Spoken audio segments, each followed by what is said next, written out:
My name is Fiona Cottam and I'm the principal at Heartland International School here in Dubai, which is a National Curriculum for England school.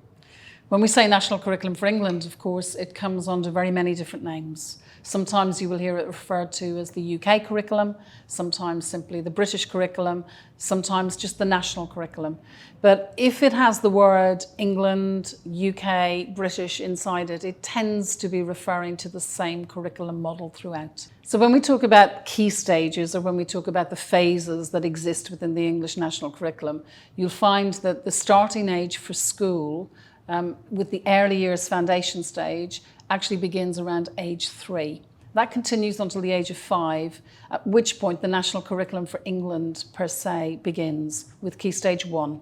Moving through Key Stage 1 and Key Stage 2 into the primary phase up till the age of 11, when children then go into the secondary phase of the school and cover Key Stage 3 and Key Stage 4.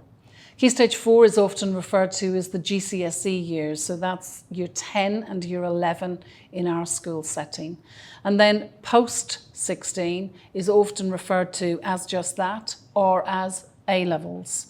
A-levels in the UK are not actually compulsory. The school age compulsory finishing age is the age of 16, but you will still find that 99.9% of people, particularly here in Dubai and the UAE, tend to carry on to school until the age of 18, after which they'll transition often to universities overseas or indeed to universities here in the UAE. As I said, the National Curriculum for England actually begins from the age of 5 with Key Stage 1. So the preceding 2 years, which are the early years foundation stage, that can actually be done in a nursery school setting. So FS1 and FS2 can actually be done outside of the school setting. But once you get to year 1, it's compulsory and requirement in this country that you must come to a fully fledged normal school setting rather than a nursery.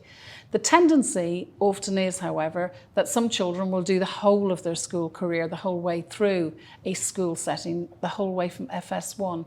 Some will join in FS2, and it very much depends on what suits the family. So again, if there are any questions around that and you're concerned about that, speak to the nursery or speak to the school in question and they'll be able to guide you as to where the best setting for your child is. The school year here in Dubai pretty much runs the same for all curriculums except for the Indian curriculum. So we run through from September to the end of June, beginning of July. And that is for IB curriculum schools, American curriculum schools and UK curriculum schools, as well as many of the other diverse curriculums that are now available and on offer here in the UAE. Assessment throughout the National Curriculum for England really is teacher assessment. Gone are the days where we all used to sit things that they used to call SATs at the end of Key Stage 1 and Key Stage 2 and Key Stage 3. And now it's very much driven by teacher assessment until we get to the age of 16, which is the GCSE qualification framework. And that takes place for the final 2 compulsory years of school, at the end of which students sit formal external examinations across a wide range of subjects. The statutory requirement in the United Kingdom is for students to remain in school until they are 16, and therefore A-levels have always been seen as an optional. But here in Dubai, the normality is that all young people will stay in school until they are 18, which is quite unusual compared to some of the home countries. There's a long list of compulsory subjects that really make up the national curriculum, and they range from the normal English, mathematics and sciences, through to the arts, music, to drama, to design technology, the humanities, history and geography, and also a full range of languages, and also PE and music. So it really is quite a diverse curriculum in terms of enabling young people to access a full range and a wide range of subjects. Students then tend to specialise towards the later years of their school year, but certainly the whole way through the primary phase of the school, you would expect that all young people will access most of these subjects through specialist provision as part of the curriculum. So the legislation in Dubai quite rightly states that in order to teach in a school in Dubai, you need to be a fully qualified teacher with an appropriate teaching qualification.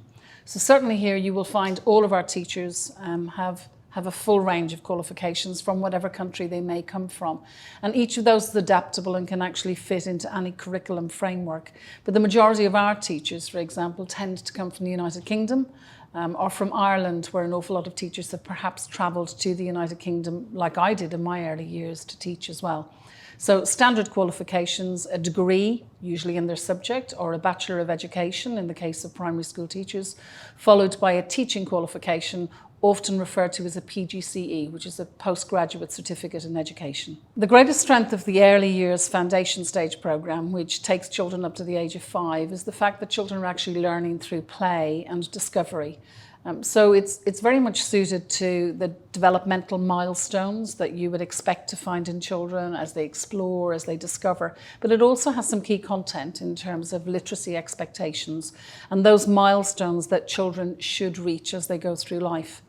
As they move into Key Stage 1, Key Stage 2, which are the two core parts of the primary curriculum, taking them up to around about the age of 10 and a half, 11, and then Key Stage 3 followed into Key Stage 4, you will find that the key components are, as I've said, a diverse range of subjects, a real breadth in terms of curriculum offer, diversity in terms of the subjects that they're able to access, but also an ability for us, particularly here in an international setting, to not necessarily rigidly stick to what the textbook from the UK might have. We're able to adapt to an international setting, take the best from practices all around the world, and infuse our curriculum with a very different type of forward-thinking mindset that perhaps you might not find in a state sector, for example, in home country. So we're very privileged that we're able to blend and to mix and to take the best of different curriculum models, infuse them into the national curriculum for England, while still staying true to the model of that breadth of education and balance. I guess one of the main questions that parents often ask is, is my natural transition back to the United Kingdom, and therefore does the English national curriculum fit with me? Or if I'm travelling back to Australia or to the United States, for example, is the English national curriculum still something that I can and should access? And the answer to that is yes. The A-level curriculum has been around, for example, since the 1950s. It's probably one of the oldest established curriculums. The current national curriculum, whilst it's been modified again and again, has also been around since the 1980s. So it's a curriculum that's developed over time. It's understood that its need is to travel. And we now have young people who graduate from schools here, particularly in the UAE, who find themselves travelling to all corners of the earth. At the end of the day, it's about the right fit for the right person, for the right child, in the right setting. What makes it the right fit? Well, I think you can make those choices when you walk around any of the wonderful schools that are here in the city. Look at the different curriculums, speak to the staff, see how your child feels about what curriculum might fit with them. And I think, like many of my colleagues in the city, I would probably interestingly say that curriculum is the second issue and the secondary issue. And the first issue is about making sure that your child is in a school where they're happy, and thereby they'll be really successful. I don't think there's any particular personality type where a child might say they don't fit a curriculum model. It really is about where your child feels best and feels safest and feels the happiest when they're in school. So the curriculum model itself really is not the dictate. It's not the thing that drives the decision making. It may feel more comfortable for some parents because it's their experience, and therefore they themselves have got experience of that model, and they feel that they're able to work better to support their child at home. It may feel that it's a natural and normal transition, particularly if I'm going back, for example, to the UK. But on the other hand, it could be something that's incredibly diverse because it just happens to be the right school for your child. So I don't think there's any one personality that best fits, nor do I think there's any one personality where you would say, oh gosh, no, you shouldn't do the English national curriculum. I think every child can fit within every model. It depends on what suits the family, what suits the aspirations of the family, and their move in life and where they think they might find themselves in the future. One of the dangers is that when people talk about the national curriculum for England, they think about something that's very rigid and very structured and very driven by an examination process that sits at the end of it. And I think when it was originally founded, that was very much the case. It was very much dictated to teachers what they could teach. Today, it's a far more fluid curriculum. It's much more diverse. We focus on critical thinking. We focus on leadership skills. We focus on research. We focus on independence, on oracy, on literacy, on children taking control of the curriculum themselves. Yes, there's an examination process that sits at the end of that, but so too you'll find that in most curriculum models around the world, where there has to be some sort of measure and standard at the end of the curriculum. So for me, the English National Curriculum offers the best of both worlds.